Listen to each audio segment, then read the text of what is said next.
Assalamualaikum warahmatullahi wabarakatuh. Selamat datang di channel Rian. Ya, kali ini kita akan mau membahas mata kuliah baru atau materi baru, yaitu mengenai Internet of Things. Nah, secara bahasa yang akan kita bahas nanti cuma definisi IoT, manfaat IoT, kemudian unsur-unsur pada IoT. Oke. Nah, untuk sebagai bahan-bahan contoh teknologinya nanti akan dibahas di video yang berbeda. Ya, jadi di materi Internet of Things kita hanya membahas mengenai teoritisnya saja. Bagaimana sih IoT itu terbentuk? Apa yang disebut IoT? Bagaimana sesuatu itu disebut sebagai IoT, gitu ya. Nah, jadi itu yang akan kita bahas di sini. Jadi ada beberapa, yaitu definisinya, manfaat, unsur-unsur, ya, apa saja yang ada di IoT itu sehingga dia disebut IoT, gitu ya. Oke. Nah, jadi secara bahasa tadi atau secara gambaran seperti inilah IoT, ya. Jadi ada anything, any device. Jadi semuanya, semua bentuk perangkat, gitu ya. Anyone, anybody, siapa saja, siapapun. Any service, any business. Apapun pelayanannya, bentuk pelayanannya, apapun bentuk bisnisnya, pendidikan, retail, pelayanan perbankan, rumah sakit, gitu ya. Nah, apapun, any service, any business. Kemudian any path dan any network, semua jaringan. Semua jaringan ini yang penting internet, gitu maksudnya. Kemudian ada any place, anywhere, di mana saja, dan anytime, kapan saja. Nah, jadi ini secara gambaran tentang Internet of Things, yaitu bisa kita artikan sebagai beberapa device atau semua device yang terhubung, ya, yang terhubung dengan menggunakan jaringan. Kemudian nanti yang penghubungnya itu jaringan tadi untuk membantu perhubungan antara device dengan orang, gitu ya. Dimanapun orangnya, dimanapun device-nya, kapanpun waktunya, mereka bisa saling terhubung antara mesin dengan orang ataupun mesin dengan mesinnya itu. Oke, jadi ini gambarannya. Jadi ada satu laptop, gitu ya, satu server lah kita katakan, banyak yang terhubung. Ada satelit, ada informasi, ada data, gitu ya. Ada sosial media, ada cloud atau penyimpanan cloud tahu lah ya, penyimpanan cloud itu gimana. Cloud computing, kalian udah ada mata kuliahnya pasti tahu. Kemudian device smartphone kita, gitu ya, laptop lain, televisi, sensorik atau chip-chip yang lain yang saling terhubung, gitu. Nah, jadi itu gambaran umum tentang Internet of Things. Teorinya gimana sih? Secara bahasa, Internet of Things dapat diartikan sebagai internet untuk berbagai hal. Ya, untuk berbagai hal. Things, berbagai hal. Ya. Di mana berbagai halnya dimaksudkan adalah semua hal yang saling terhubung. Semua hal yang saling terhubung. Any device, anyone, anybody tadi ya. Anytime, any business dan segala macamnya tadi terhubung dan menggunakan internet. Ya, menggunakan internet, any network. Network ini maksudnya apakah itu bandnya 2G, 4G, 3G, 5G, gitu ya. Wi-Fi, gitu. Nah, itu maksud any network, gitu. Entah pakai LAN, gitu. Tapi lebih bagus dia networknya ini ada internet. LAN memang bisa menggunakan internet, tapi kalau device to device kita bisa menggunakan LAN jika di satu gedung atau di tempat yang masih bisa dijangkau, gitu ya. Nah, kemudian ada internet tadi. Internet ini misalnya pakai wifi atau saluran data kita, satelit lah bisa, gitu ya kita bilang. Nah, jadi itu saling terhubung, ya. Semua hal yang saling terhubung dengan internet, ya, menggunakan internet sebagai media penghubungnya, media komunikasinya. Nah, itu Internet of Things. Ya, udah dapat gambarannya ya. Oke, kemudian menggunakan pemrograman. Jadi ada programnya, ya udah pasti ada codingnya, gitu, untuk menghasilkan interaksi antar manusia, antar mesin tanpa campur tangan manusia. Oke, setelah diprogram, interaksi mesin-mesin ini berinteraksi tanpa campur tangan manusia dalam proses interaksinya. Paling hanya manusia itu memberi input saja, ya, memberi input, gitu, tanpa campur tangan yang lainnya lagi. Misalnya, kalau mau hubungkan mesin A dengan B harus dilakukan ini. Nah, itu manusia nggak perlu lagi. Manusia cuma input, lu hubung ke sana gitu. Mesin A hubung ke mesin B, udah mereka yang proses gitu. Itu maksudnya tanpa campur tangan manusia. Kemudian interaksi tersebut memanfaatkan konektivitas internet yang tersambung secara terus-menerus. Nah, ini yang paling penting. Ya, inti Internet of Things itu adalah internetnya. Gitu ya. Internet. Tanpa internet perangkat tersebut bisa jalan, tapi dia bukan IoT. Ya, dia bukan Internet of Things. Tidak, dia bukan Internet of Things. Tapi kalau dia tidak berjalan, dia bisa berjalan tanpa ada internet, ya dia hanya perangkat biasa gitu. Ya, hanya perangkat biasa. Oke, komunikasi antar mesin atau benda yang menggunakan teknologi IoT dapat berupa pertukaran data atau pengendalian jarak jauh. Nah, jadi ini ya, kita bisa menggunakan IoT itu untuk bertukar data, kirim-kirim, terima informasi, atau mengendalikan jarak jauh. Nah, seperti apa nanti kita bahas di materi atau di video yang tentang teknologi IoT. Kita bahas bahasa teorinya saja. Oke, IoT adalah konsep, ya, sebuah konsep perangkat yang mampu mentransfer data tanpa perlu terhubung dengan manusia, melainkan internet sebagai medianya. Nah, jadi nanti perangkat itu transfer datanya ya udah pakai internet tadi gitu, bukan kita lagi gitu. Kalau zaman dulu mungkin divisi penjualan ya di lantai 2 misalnya sebuah perusahaan akan mengirim data ke bosnya yang ada di lantai 7 misal. Nah, siapa yang ngirimnya? Kalau nggak pakai internet, ya manusia kan, setelah di print atau dimasukkan ke USB flash disk, dia antar ke bosnya. Nah, jadi kalau sudah menggunakan IoT gampang gitu, tinggal masukkan ke server, bosnya tinggal akses, selesai. Oke, sederhananya manusia tidak perlu mengontrol benda atau perangkat IoT tersebut secara langsung, melainkan manusia bisa mengontrol benda tersebut dari jarak jauh. Nah, ini yang saya sebut tadi, tanpa campur tangan manusia lebih banyak lagi gitu. Oke.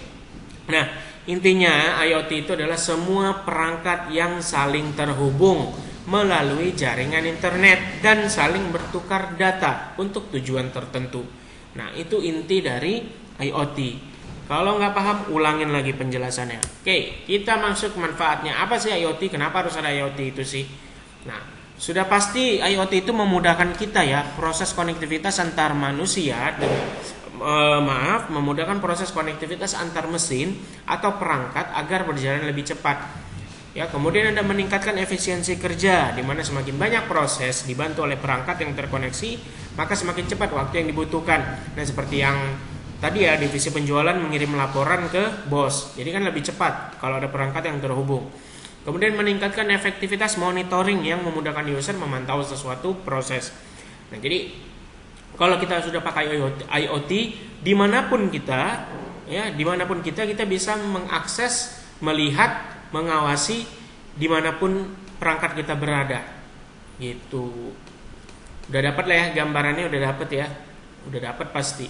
Oke, kemudian unsur-unsur pada IoT. Nah, jika teknologi disebut sebuah teknologi disebut IoT itu bagaimana ya?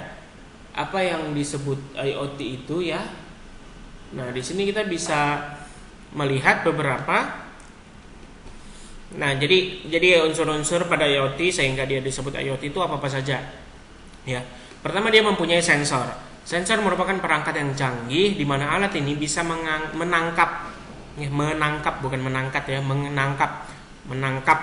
get something gitu ya. Atau mendapatkan informasi terkait dari hal-hal tertentu seperti sensor gerak, suhu udara, panas, kecepatan dan lainnya. Pasti semua sudah tahu sensor gini ya. Sensor seperti ya, kalau kalian pernah ke mall pintunya tiba-tiba terbuka, nah itu sensor panas, sensor gerak. Ya, dia bisa membaca sensor panas, dia bisa membaca sensor gerak gitu. Maka pintu otomatis terbuka. Itu kalau kita bicara sensor saja. Dia bukan perangkat IoT, belum. Dia hanya perangkat teknologi yang menggunakan sensor. Ya. Kemudian konektivitas. Nah, ini yang paling penting tadi seperti yang saya bilang, konektivitasnya harus internet, harus ada. Nah, contoh koneksi tadi kan any network gitu ya, yaitu seluler, data seluler kita, satelit, wifi dan internet lainnya.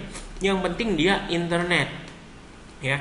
Kemudian perangkat yang berukuran kecil. Nah, perangkat yang berukuran kecil ini seperti di chip ya.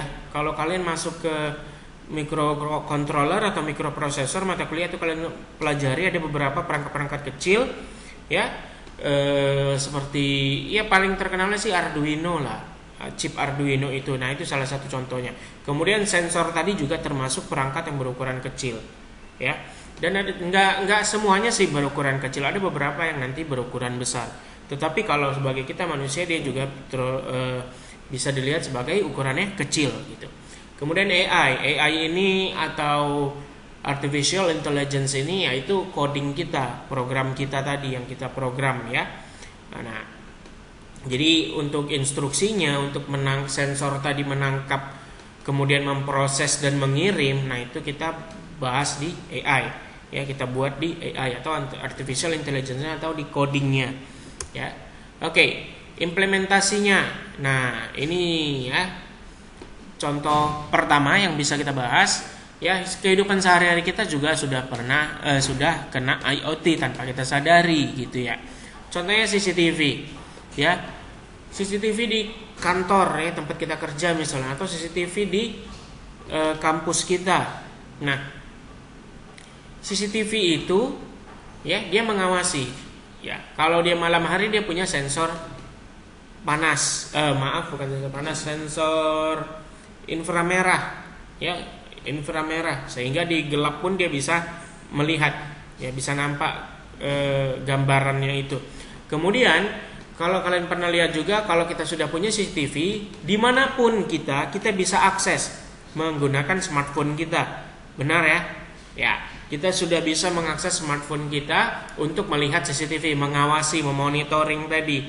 Nah, ya jadi kita nggak perlu lihat lagi ke rumah langsung, kita bisa melihat keadaan di rumah kita, memonitoring di rumah kita menggunakan perangkat smartphone kita tadi ya. Karena CCTV kita di rumah sudah terhubung internet dan handphone kita sudah terhubung dengan internet pakai data seluler, misalnya di rumah pakai wifi gitu ya. Nah, itu salah satu contoh sederhana teknologi teknologi IoT gitu ya. Oke, nah contoh yang lainnya ada smart city. Smart city juga sekarang diterapkan CCTV ya di setiap persimpangan ya, setiap persimpangan sudah ada. Kemudian smart home salah satunya CCTV tadi. Bidang kesehatan, kalau kalian pernah lihat bidang kesehatan apa ya contohnya ya, banyak sih sebenarnya, cuma karena kita jarang mengetahuinya. Ada beberapa dia kalau di kesehatan dia punya seperti Google Speech gitu ya, Google gitu kan. Nah, kalau kita ngobrol dengan perangkat itu nanti dia menghubungi bagian ada tuh beberapa videonya, saya lupa. Jadi kita nih mengecek ya, perangkat ini dia bisa mengatur jadwal kita. Misalnya kita hari ini harus minum obat gitu ya, di jam berapa nanti dia ingatkan. Kemudian kalau obat kita habis, kita masukin obat di situ, dia bisa membaca ya gitu. Kalau obat kita habis, dia akan menghubungi langsung apotek terdekat atau apotek yang sudah bekerja sama dengan teknologi tersebut. Nanti akan dikirimkan oleh pihak apotek atau rumah sakit yang bekerja sama itu. Nah, itu contohnya. Nanti kalau ada videonya saya coba react ya. Nanti saya kasih tunjuk ke kalian. Oke. Nah, jadi bidang transportasi ya tadi ya sama aja dengan smart city. Bidang transportasi itu kalau kalian pernah lihat Google sepeda ya, sepeda Google. Nah, jadi kita bisa dimanapun kita bisa panggil sepeda Google kita itu. Misalnya sepeda Google kita di rumah, kita bisa panggil dia dan dia bisa seimbang gitu. Itu ada pertanian. Ini dia mengukur kelembaban udara. Ya, kalau dia kering, dia akan otomatis mengirim informasi ke petaninya ya, atau yang bertanggung jawab. Nanti dia menghidupkan alat untuk menyiram air gitu. Dan lainnya ya, masih banyak lagi. Nanti beberapa di materi teknologi IoT kita akan bahas sedikit. Kita akan lihat teknologinya, akan kita bahas sedikit ya. Kita coba analisa lah. Ya, sok-sok jago kita. Oke. Jadi Itu saja yang bisa kita sampaikan untuk materi IoT pertama. Kalau kalian kurang paham silahkan diulangi lagi videonya. Kita ketemu lagi di materi IoT berikutnya ya. Kalau gitu kita sudahi sampai di sini. Terima kasih yang sudah nonton. Assalamualaikum warahmatullahi wabarakatuh.